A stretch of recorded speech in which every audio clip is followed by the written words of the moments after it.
Thank you, Coach. Our next speaker is a native of Marianna, Arkansas, who lettered as an All-SEC All-American fullback from 57 through 59. He was the captain of the 59 Rebels, finished 5th in the 1959 Heisman Trophy voting behind Billy Cannon, played in the AFL with the San Diego Chargers and New York Titans. He's a member of the Ole Miss Team of the Century, inducted to the Ole Miss Athletic Hall of Fame in 1988, the Mississippi Sports Hall of Fame in 1985, and the College Football Hall of Fame in 1997. Would you please welcome with me, Charlie Flowers!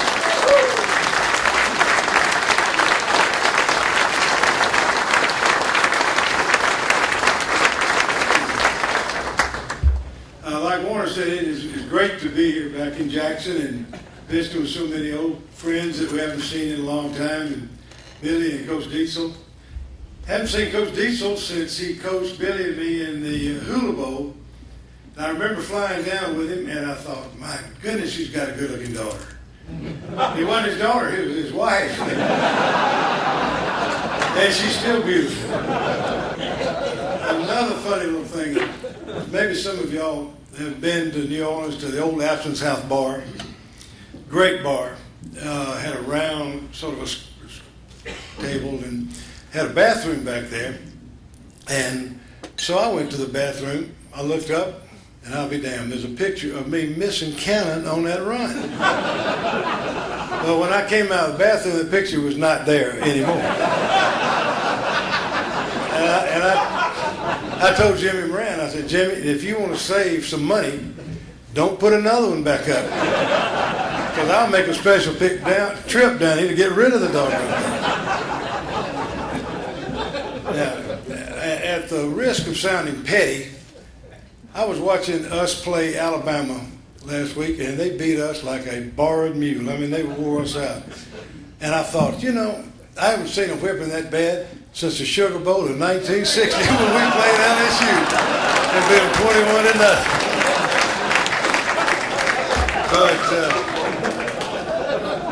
But it was a great rivalry, and they're great guys. And Billy and I got to be great friends. Johnny Robinson and I got to be great friends, and judge beauty contests and things together.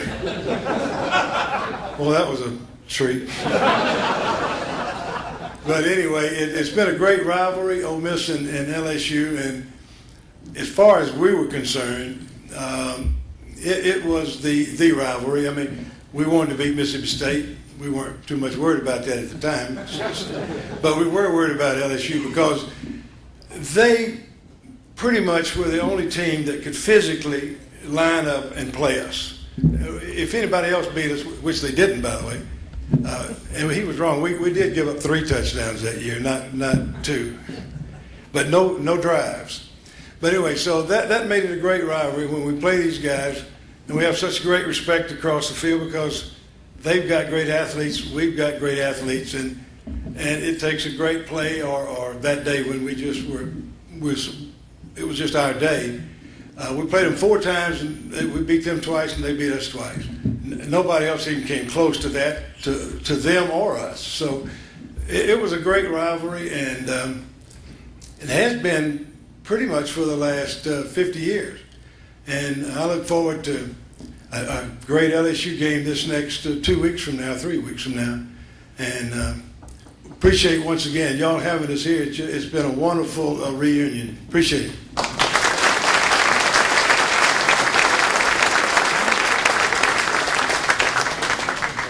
Our next speaker is a native of Clarksdale who played quarterback and lettered for Ole Miss from 57 through 59. Played for the Cleveland Browns and entered coaching ranks where he led the Northwest Community College Rangers to 2 national JUCO titles. He was inducted in the Ole Miss Athletic Hall of Fame in 1988, the National JUCO Hall of Fame in 2005, and the Mississippi Sports Hall of Fame in 2005. How about Jackson Touchdown Club welcome for Bobby Ray Franklin?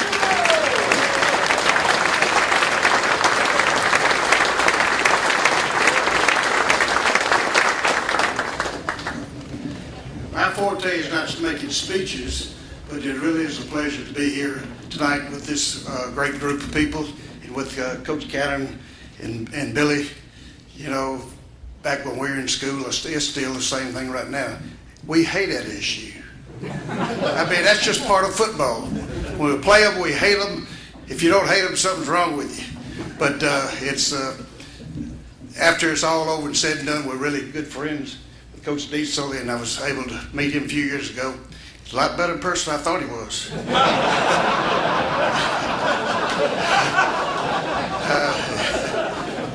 I can say the same thing for Billy too. But you know, that night they never will quit playing that game.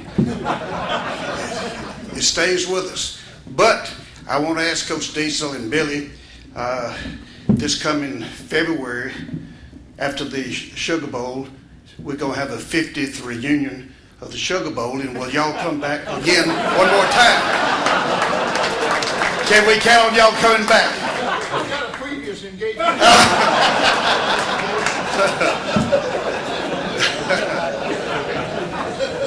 But that night in Baton Rouge was something, and it was just devastating to all of us. And I guess I was the smallest guy on the football field, and I ended up getting into that gun fight when the game was over.